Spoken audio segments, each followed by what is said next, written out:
dan dosa hambanya.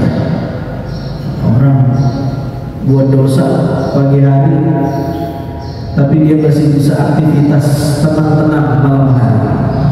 Atau orang buat dosa malam hari, pagi harinya dia bangun dengan gak ada masalah. Itu siapa yang ditutupin?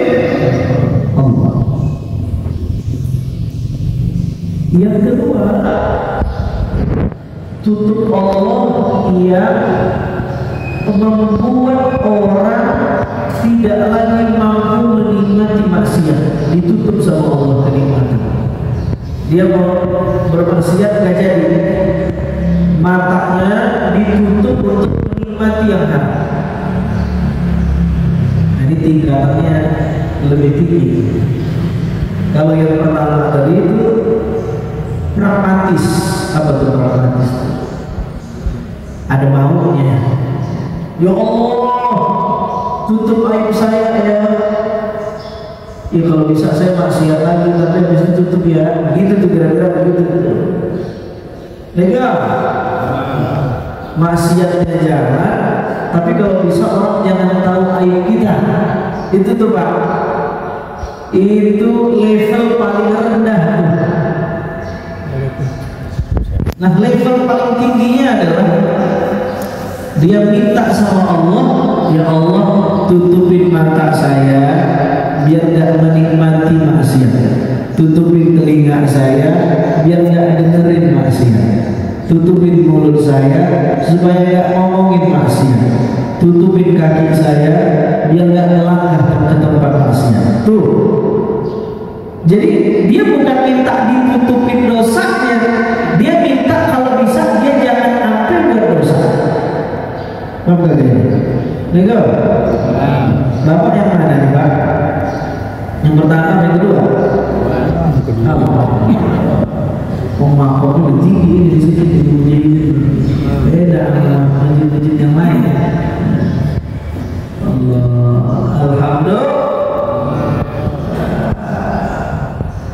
Kadang-kadang kita takut benar dosa kita diketahui sama orang, ya kan? Karena definisi dosa itu kata Nabi adalah al-ithmu mahabba fi sadrika wa karihta an yattali'a 'alaihi nas. Apa dosa itu? Dosa adalah kata kuncinya di luar. Pertama, kalau dilakukan hati kita gelisah. Coba berdosa, gelisah. Loh, kok ada orang yang buat dosa tidak gelisah, itu hatinya udah mati. Jadi kalau buat dosa habis itu nggak tenang, berarti hatinya masih hidup tapi sakit, gitu. Masih hidup tapi sakit. Nah. Yang kedua, dosa itu kata Nabi ketika dilakukan kita takut diketahui oleh orang lain. Nah, itu ciri-ciri dosa. Itu ciri-ciri dosa. Loh, kok ada orang yang buat dosa dia tidak takut, justru nyebarin dosanya ke orang. Saya dulu begini. Saya udah hatam begitu. Ini orang hatinya bobel, mati. Maka tidak ada rasa malu dia lagi menceritakan dosa, dan tidak ada rasa dosa.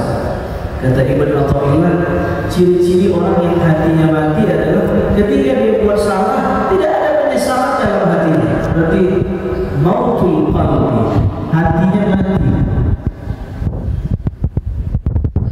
Jadi kalau kita buat dosa, tidur gak nyenyak, ya gak tenang, bagaimana saya ntar mati? Itu bagus.